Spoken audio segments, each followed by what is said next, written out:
Welcome to Life Stories, where real people share their most heartfelt journeys. Today, we bring you a story of self-discovery, family dynamics, and the power of setting boundaries. Meet Emily, a young woman who, after years of putting others first, finally learns that taking care of herself is just as important. Follow her journey as she navigates the complex relationships with her family, faces overwhelming responsibilities, and ultimately takes the brave step toward reclaiming her life. Stay tuned to hear more. And don't forget to subscribe to Life Stories to begin today's journey with us. I always imagined that my life would follow a more traditional path. Graduate college, find a job, and start building my future. But as life often does, it had a different plan. I'm Emily, 22 years old, and I had just graduated with a business degree. The job search was stressful. But thankfully, it didn't take long for me to land a position at Maplewood Marketing, a promising company with a decent salary and the potential for performance bonuses. I felt lucky. I had big dreams and aspirations. But the reality of adulthood came crashing in faster than I anticipated. The thing is, I hadn't planned on moving back in with my parents. It wasn't something I wanted. In fact, it felt like a step backward. But after receiving the job offer, I quickly realized I needed some time to settle into the workforce, save money, and then move out. So, reluctantly, I packed up my things and returned to my childhood home. I thought it would only be for a few months, just long enough to get a feel for the job and get financially stable. I had it all planned out. But when I told my parents about my new position over dinner, I could sense something was off. My mom set down her fork with a soft clink, and my dad cleared his throat in that way that always preceded something serious. "Emily, you know I can only work part-time at the library because of my back," my mom said, her voice quiet but filled with unspoken worry. Dad sighed heavily and added, "Things aren't great at the factory. Rumors of layoffs. We could really use your help with the bills." My heart sank. I could tell where this was going. I had always been the independent one, the one who was determined to make it on my own. But my parents weren't doing well.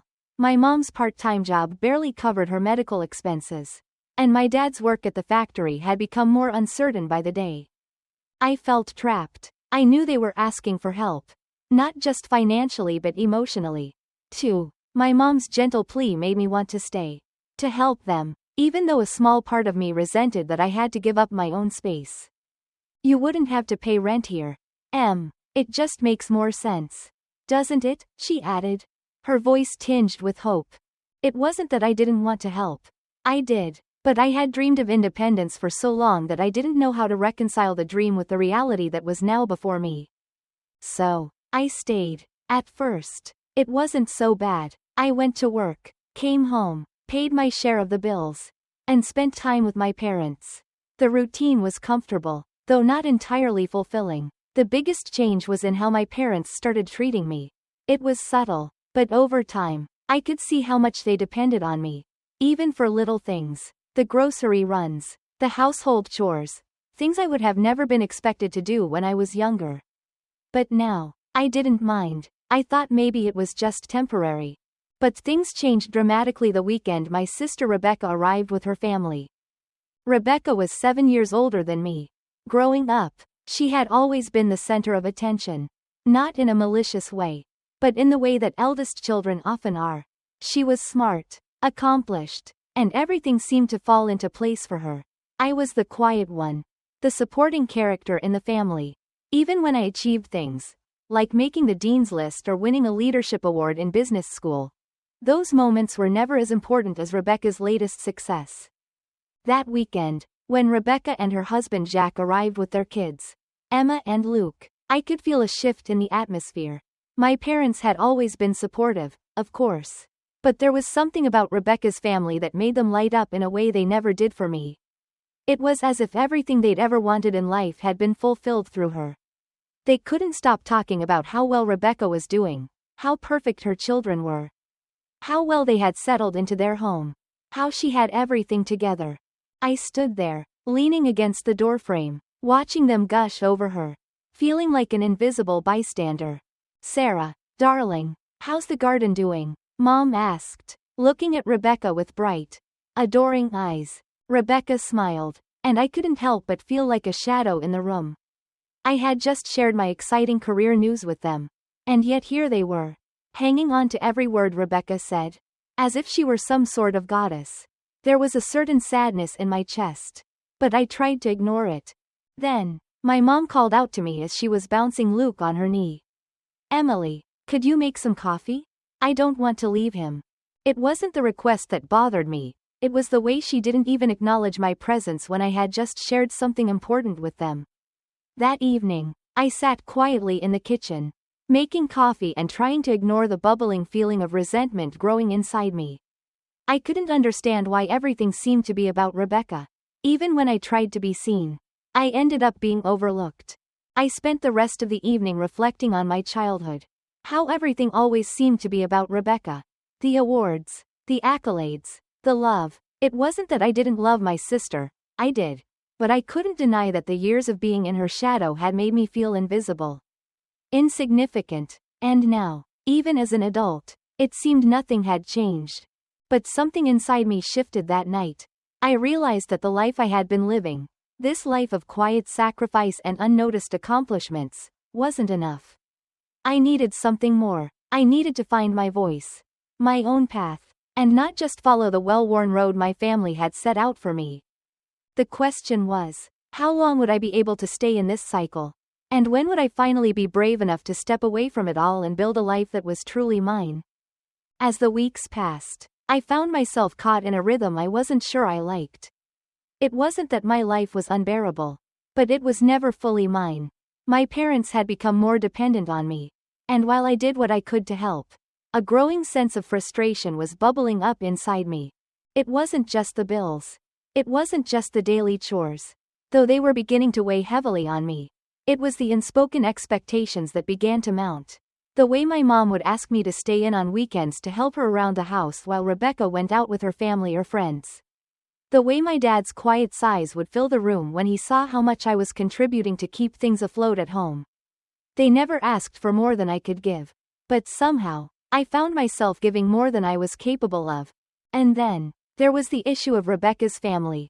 Every month, without fail, Rebecca and her husband, Jack, would show up with their 2 kids, Emma and Luke, and every month, without fail, I was expected to drop everything and watch them while Rebecca and Jack went out. At first, it seemed like a small favor, an hour or two watching the kids while they went shopping or to dinner. But soon, these small requests turned into full weekends. I would spend entire Saturdays and Sundays sitting in front of the TV, watching the same children's movies on repeat while Emma tried to color on my walls or Luke had tantrums because I couldn't get his snack just right. I hated it. I hated that my weekends, the only time I had for myself, were constantly hijacked by their demands. But I never spoke up. I didn't know how to. They weren't asking me to do anything unreasonable, at least. That's what I told myself. But deep down, I knew it wasn't fair. I had my own life, my own career. I wanted to experience things outside the confines of my parents' house, outside of the little world they had created. The final straw came when I received the phone call. I had just finished cleaning up after dinner when I heard my mom's phone ring from the kitchen. She picked it up, and I could hear her surprised tone as she spoke to Rebecca. Something was wrong. I could hear Rebecca's voice, high-pitched and panicked. Through the phone, I could make out bits of what she was saying. Mike's company went bankrupt. We don't have anywhere to go. And just like that, my quiet, manageable life was upended. My sister, her husband, and their 2 kids needed a place to stay. Could they move in with us for a while? Of course, they could. Mom had barely hesitated before offering them the room.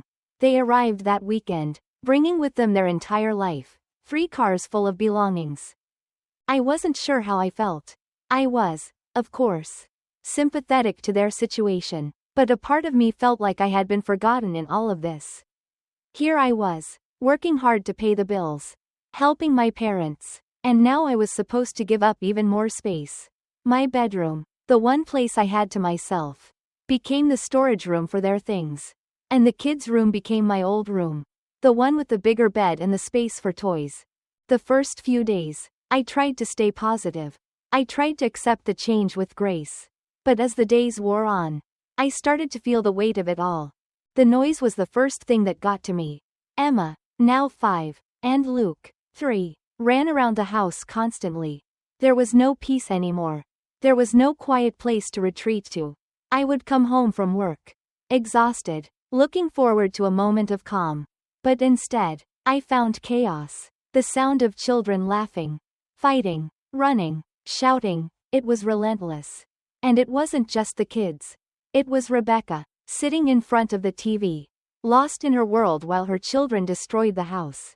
I was the one left to clean up, to manage the mess they created, to make sure things didn't spiral out of control. I tried to talk to my mom about it. I tried to explain how overwhelming it was. But she just looked at me with pity, as if I were the one causing the problem. They're just kids, Emily. It's not that bad. But it was that bad. I had no time for myself anymore. I was constantly looking after someone else's needs. Whether it was cooking dinner, cleaning the house, or watching the kids while Rebecca and Jack went out. It wasn't that I didn't love my niece and nephew. It was that I was expected to take care of them. Over and over again, while everyone else went about their lives. There was no balance. There was no recognition of my own needs. And I felt invisible. I was drowning in responsibilities, in expectations that were never voiced but always felt. And all the while, I kept hoping it would get better. But it didn't. It only got worse. It had been a year since Rebecca's family moved in. And my life had become a series of endless obligations. The weekends were no longer my own. Every Saturday and Sunday, I would find myself sitting with Emma and Luke, playing the same games, watching the same shows, doing the same chores. It felt like I was caught in a loop, a never-ending cycle of giving with nothing in return. I had become the family's unofficial, unpaid babysitter. It wasn't just the weekends anymore. During the week, I found myself cleaning up after them, taking care of the house, making sure the bills were paid, all while working full-time. I felt like I was living for everyone else but myself. My dreams, my goals, everything had taken a backseat to my family's needs. I had sacrificed so much already. And yet, it never seemed to be enough. Then came the phone call that turned everything upside down. It was a Wednesday evening. I was sitting at the kitchen table, going over some marketing reports for work, when I heard my mom talking on the phone in the living room. Her voice was unusually soft, full of concern. I tried to ignore it, but the conversation quickly turned into one I couldn't ignore.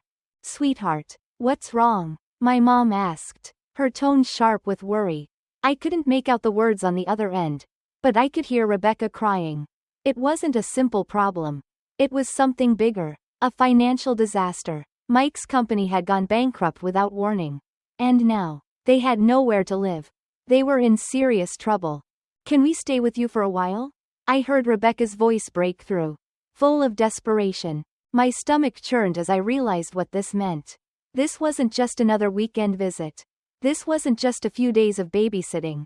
This was a permanent arrangement. I had been living with my parents for over a year already. And now, they wanted to invite Rebecca's family to stay with us indefinitely. Without missing a beat, my mom agreed. "Of course you can, sweetheart. We'll make room for you." I stood there frozen in the kitchen, the weight of the decision settling over me like a thick fog. My life was already stretched to its limits. And now, it was about to be pushed even further. I knew that this meant I would have to sacrifice even more. My parents' house wasn't large enough for 2 families. And the idea of sharing my already small space with 4 more people felt suffocating. But I kept quiet. I didn't want to make things worse. I didn't want to be the one to say no when they needed me the most. When Rebecca's family arrived the following weekend, the chaos became even more overwhelming. They arrived with 3 cars full of belongings, clothes, furniture, toys, everything they had left. And just like that, my old bedroom, the one place I had to myself, became their storage space. My once private sanctuary was now a catch-all for their stuff. The kids' room, my old room, was transformed into their play area. I felt like I was being erased. My own space was no longer mine. I had no control over my environment. My life had become a never-ending cycle of taking care of everyone else. But no one seemed to notice how much I was giving up. It wasn't just the physical space, it was my mental and emotional well-being that was being stripped away piece by piece. The first few days were tough. The kids were loud and disruptive. Emma, now 5, and Luke, 3, were everywhere. The constant running, shouting, and noise were enough to drive anyone mad. And the worst part was that no one seemed to care. Rebecca and Jack went out as if nothing had changed. They would drop their kids off with me and head out for lunch or a night out, leaving me to take care of everything. It wasn't just about the childcare. It was the constant pressure to be everything to everyone. I was expected to hold down a full-time job, take care of the house, watch the kids, and still manage to stay calm and composed through it all. My own needs, my desires, my dreams, were forgotten. I was no longer Emily. I was the background character in everyone else's life. The one who quietly did the work without asking for anything in return. One night, after another exhausting day of taking care of everything, I finally snapped. I was sitting in my tiny room, trying to unwind after a long week. But the sound of the kids running through the house, followed by the loud laughter from Rebecca and Jack downstairs, was too much. My head ached, and my patience had worn thin. I couldn't do it anymore. I had to say something. I waited for everyone to gather in the living room for dinner. As usual, they chatted about their day, oblivious to the storm brewing inside me. I took a deep breath and set my fork down. I need to talk to you all, I said, my voice trembling slightly. Rebecca looked up, raising an eyebrow. What is it now, Emily? She asked, as if it were a minor inconvenience. I pushed through the tension in my chest, forcing myself to speak. This situation with the childcare, it isn't working for me anymore. I can't keep doing this. Rebecca's face instantly hardened. What do you mean? Are you saying you don't want to spend time with your own niece and nephew? Mom, sensing the shift, quickly jumped in, her tone soft and dismissive. Oh, honey, this is good practice for you. You'll need to know how to handle children when you have your own someday. I felt like I was drowning in the weight of their expectations. They didn't understand. They didn't see how much I was giving up, how much I was sacrificing for them. They just took it for granted. And in that moment, I realized something profound. I was never going to be seen if I didn't stand up for myself. I had to find my voice, even if it meant upsetting everyone. But as I sat there, waiting for a response, I knew one thing for certain. I wasn't going to let them keep treating me like this anymore. As the silence in the room stretched on, I felt a sense of clarity wash over me. I wasn't just upset anymore, I was resolute. I had spent too many years silently sacrificing my happiness, my peace, and my own future. I had become so absorbed in taking care of others that I had forgotten about myself. But no more. I am done, I finally said, my voice steady and firm. I've spent enough time trying to please everyone. I need to start living for myself. With that, I walked out of the room. My family's stunned faces were a testament to the fact that they hadn't expected me to stand up for myself. But that was the point. I was no longer the background character in my own life. I was ready to take control of my story. The next day, I packed up the last of my belongings. I didn't look back as I moved into my own apartment. A small but welcoming space that I could finally call my own. I had my peace, my freedom, and the ability to live my life on my terms. The road ahead wasn't easy. There were calls, messages, and guilt trips from my family. But I didn't let it deter me. I knew this was the only way I could grow and heal. I could still love my family. But I had to set boundaries, healthy ones. I learned that taking care of yourself isn't selfish. It's necessary. And for the first time in years, I felt truly free. Thank you for following my story. If you want to hear more life lessons and personal stories, don't forget to subscribe to our channel. Stay tuned for more inspiring journeys in life.